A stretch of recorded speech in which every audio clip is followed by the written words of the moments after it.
Hello, good morning, students. Good morning. Economic reforms since 1991 or new economic policy. New economic policy की आवश्यकता क्यों पड़ी? हमारे देश में आर्थिक सुधार की आवश्यकता क्यों पड़ी? Battling the economic crisis of 90s, the government of India initiated a series of economic reforms which came to be known as New Economic Policy (NEP). Need for economic reforms. Economic reform refers to a set of economic policies directed to achieve improvement in economic efficiency. First point, mounting fiscal deficit. What is mounting fiscal deficit? Fiscal deficit means difference between the total expenditure and total receipts minus loans. Now, second point, second need, adverse balance of payments, BOP. Balance of payments is the difference between total receipts and total payments of a country on account of its economic transactions with rest of the world. Now, third need, to implement economic reforms,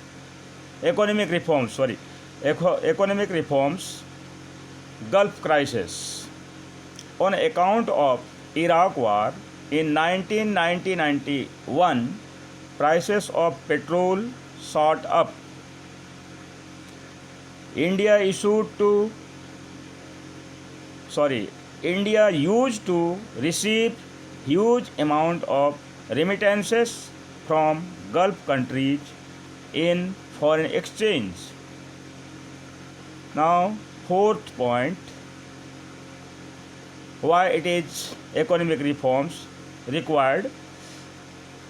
Fall in foreign exchange reserves. India's foreign exchange reserves fell to such a low level that these were not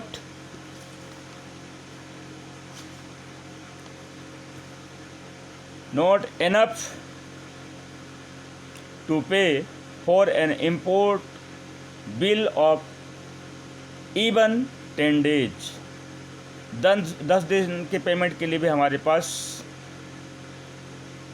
amount नहीं था. Next है rise in prices. Price spiral had assumed alarming proportions at on stage. Average annual rate of inflation was found to be 16.7%. Next, most important point is poor performance of PSUs, public sector undertakings. In 1951, there were just 5 enterprises in public sector in India, but in March 1991, their number rose to 246. Several thousand crores of rupees were invested in their growth and development. In the initial 15 years their performance was encouraging,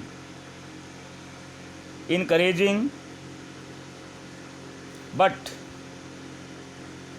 thereafter most of these started showing losses.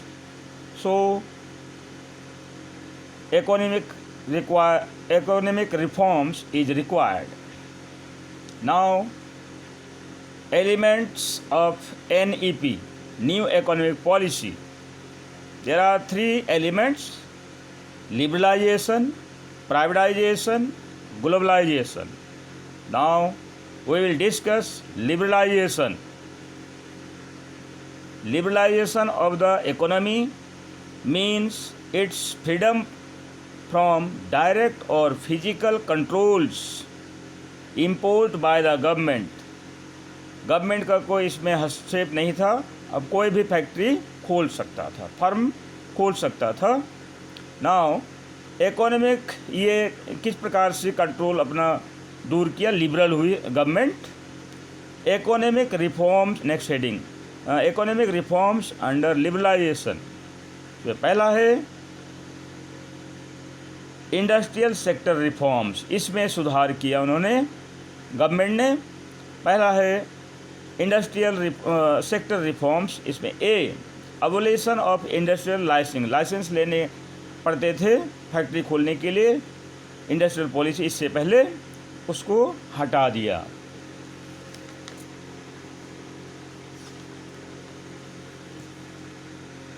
B,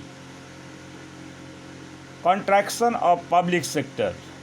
इसके अंतर्गत under the new industrial policy number of industries reserved for public sector was reduced from 17 to 8.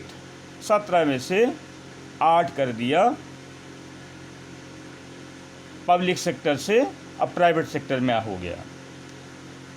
C, D reservation of production areas. Many production areas which earlier were reserved for small scale industries have now been de-reserved. अब उसको reserve था, public sector में होता था, उसको private sector भी खोल सकते थे, फर्म खोल सकते थे, इन्वेस्ट कर सकते थे. Now next part D, expansion of production capacity. Production capacity भी बढ़ाना था, विस्तार किया गया. E, freedom to import capital goods. उद्योग में काम आने वाले कल पुर्जे या पार्ट्स की जो आवश्यकता थी उसको इंपोर्ट करने में फ्रीडम हो गई, छूट दे दी गई. Now second point, financial sector reforms. Liberalization implied a substantial shift in the role of the RBI from a regulator to a facilitator of the financial sector. Now third point, fiscal reforms. Fiscal reforms relate to revenue and expenditure of the government. Tax reforms are the principal component of fiscal reforms. There are two types of taxes: direct taxes and indirect taxes. Now fourth point, external sector reforms. External sector reforms means हमारे देश का जो व्यापार, दूसरे देशों के साथ में व्यापार के संबंध में भी सुधार किया गया. उसमें पहला है foreign exchange reforms and second foreign trade policy reforms. Now next elements, that is privatization. Privatization is the general process of involving the private sector in the ownership or operation of a state owned enterprise. State means here whole country. अपने देश के संबंध में बोला गया है state.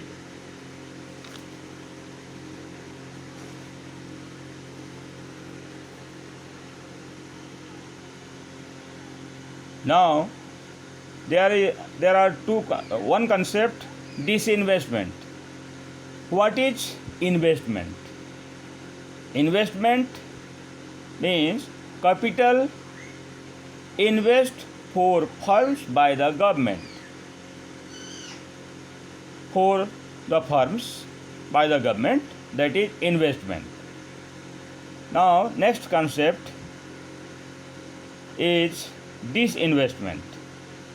It refers to a situation when the government sells up a part of its share capital of PSUs, public sector undertakings, to the private sectors.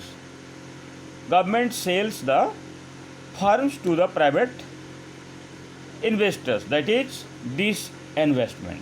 Now Navratnas. What is Navratnas? In the context of PSUs in India, Navratnas refer to 9 such profit-making companies which are compared with 9 courtiers in the court of King Vikramaditya, who were men of eminence and rare wisdom. Now Maharatnas.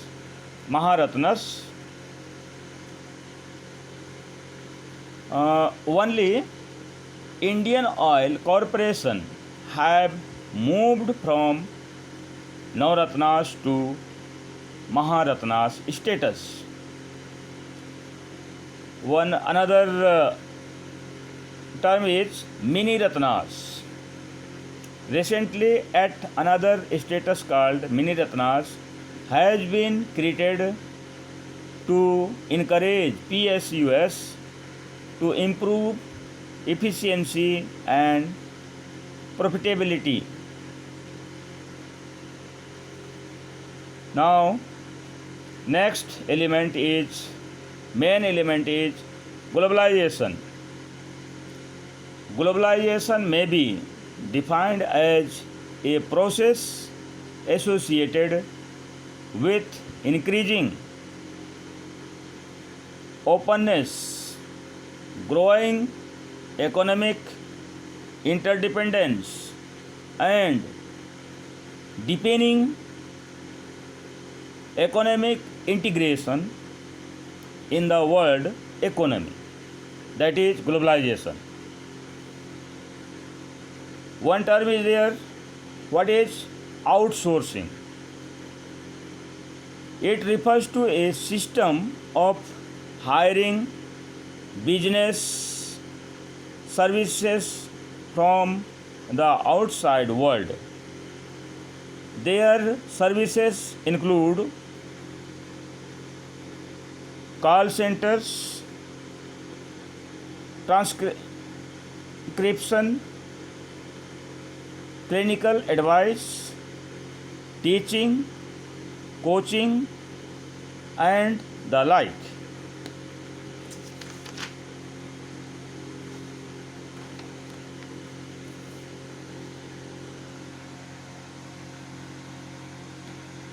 Now, next heading is policy strategies promoting globalization of the Indian economy.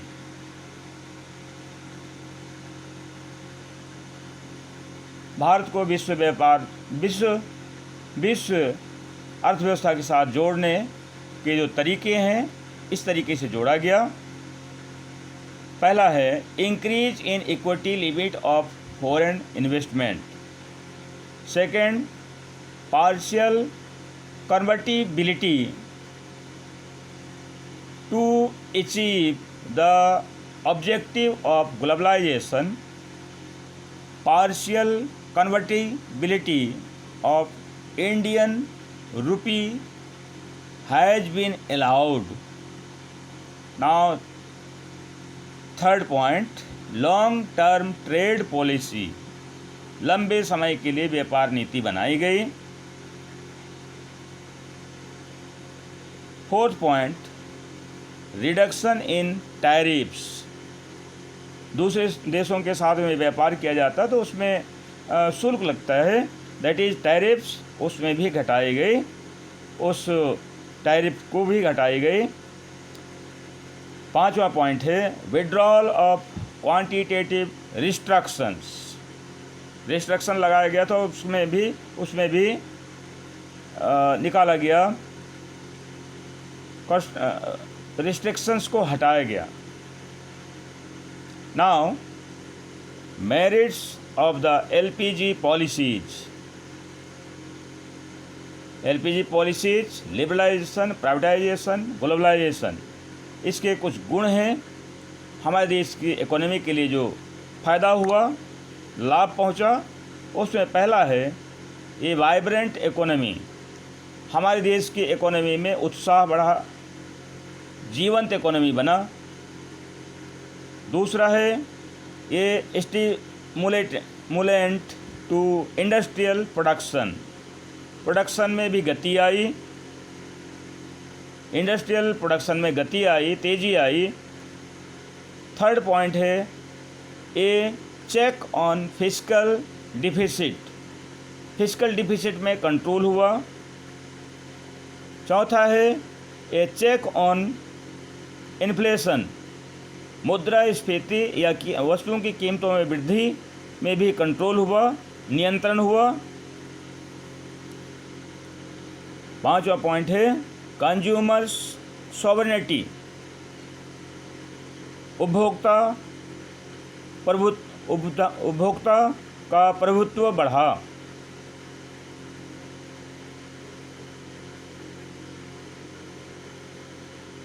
Next है 6 point, A substantial increase in foreign exchange, विदेशी मुद्रा का भंडार हमारे देश में बढ़ा.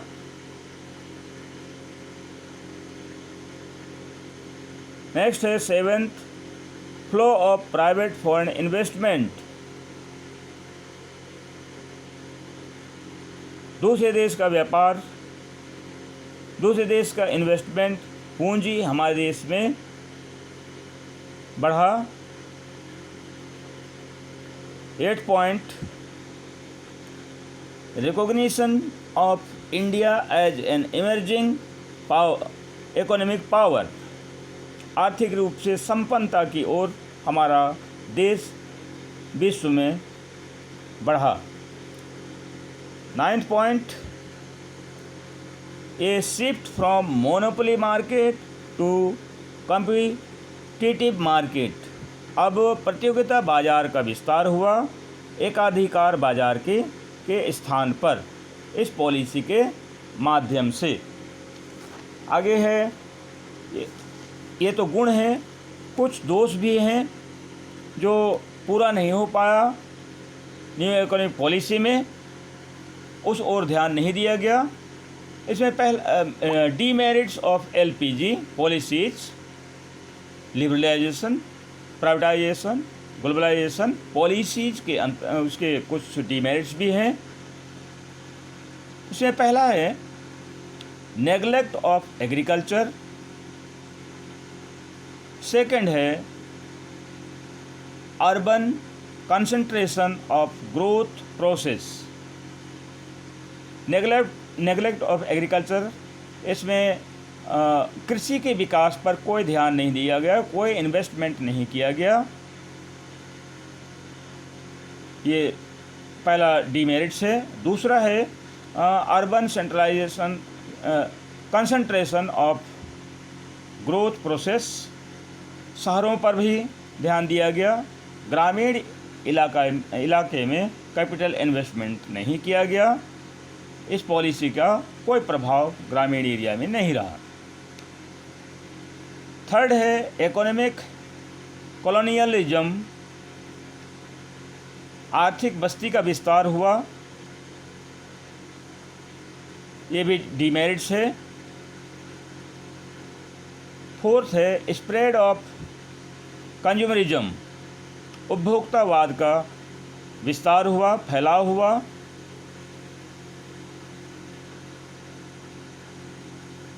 जिसके कारण से प्रोडक्शन हतोत्साहित हुआ। अगला है पांचवा पॉइंट, डीमेरिट्स है lopsided growth process. It is not an inclusive growth process. It is a growth process that does not embrace all the sectors of the economy. Next is 6 point, cultural erosion. Cultural erosion का मतलब है हमारे संस्कृति का पतन हुआ। इस policy के माध्यम से globalization has also caused cultural erosion in the Indian society. हमारे देश में सभ्यता संस्कृति उसका पतन हुआ इस पॉलिसी के माध्यम से। Next last heading from this chapter, which way to go, किस तरीके से, क्या ये सही है, इस पॉलिसी को अपनाया जाना चाहिए। क्योंकि गुण और दोष, मेरिट्स एंड डीमेरिट्स देखने के बाद में अब सवाल उठता है क्या इसे अपनाया जाए हमारे देश की अर्थव्यवस्था में या नहीं। तो उसी के संबंध में है, we should go that LPG policies are the only way out to economic growth and development.